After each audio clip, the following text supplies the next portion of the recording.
So the NVIDIA Spark A. I guess we've all been waiting for something like this since the M1 MacBook Pro. Something that could compete with Apple and be powerful and battery efficient on the Windows side. I guess I should just be happy that they're making anything at all at this point for us mere consumer mortals. Is that 100% of the world's PC industry has joined us to reinvent the PC. A new line, a new beginning. The laptop looks cool, very Mac-like, slim and modern. I think the PC laptops are finally catching up in the looks department there. ARM smashed together with the 5070 or 5060, depending on what channel you watch. Mobile, of course, or something like that. This company says it has all-day battery life and it's powerful. You run Blender and old apps, Windows 95, whatever you want. Gaming, no problem. We will have a desktop, a laptop, a workstation, and then a desktop, a laptop, and workstation. Price is another story.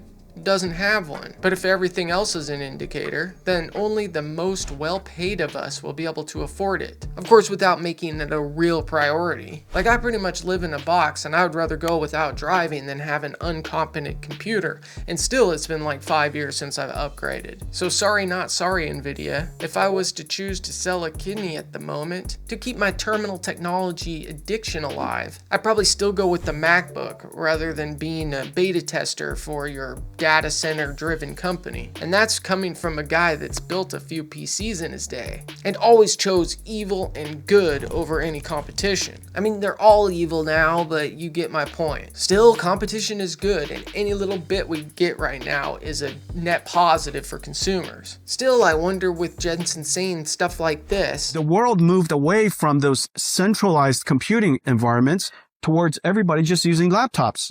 This is today's computing environment. We're also going to see personal AI. Instead of personal computers, we want personal AI. Makes me wonder about the future of NVIDIA products. Are they going to even try to offer up anything affordable for the old desktop platform? 128 gigs is a lot more memory than what the 5090 has. I guess all we can hope is the memory cost goes down, the bubble pops, and these data centers keep getting canceled. It's genuinely really cool technology. I remember right before I switched to the M1 MacBook Pro, buying it used on eBay, I was really liking the idea of everything going to ARM and, you know, being able to travel and still video edit and whatnot. And I just thought it would be so cool if you had like the M1 processor style with Windows, because I was on Windows at the time, and I also run Linux and blah blah blah, and you can't really do that with Apple, at least very well. But yeah, I'm curious about the next generation of NVIDIA GPUs,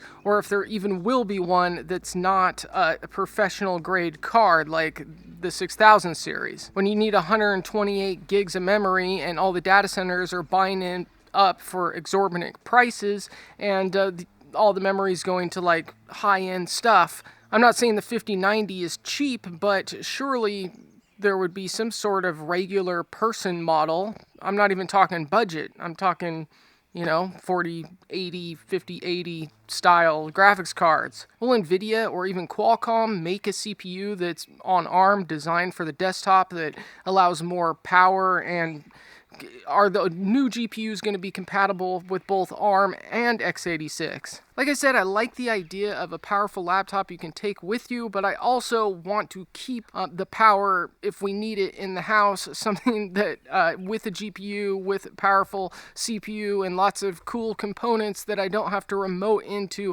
a data center that isn't owned by me and that I could get kicked off of at any time and costs money every month and takes up all the resources and everything else that's wrong with it. Plus, you know, it's all about surveillance or whatever. I mean, there's a main reason why I don't want to live in China. So please let me know what you think in the comments. Like the video, it truly helps push it in the algorithm, and please subscribe, because I see so much AI slop out there, and it is frustrating when I'm actually trying to make a statement and edit things or whatever. I would love to make a few pennies off of this. I've been doing it for a while, and it's just, you know, YouTube doesn't really like to push this channel for some reason. So with that, I'll either see you in the next video or I'll see you in the next live.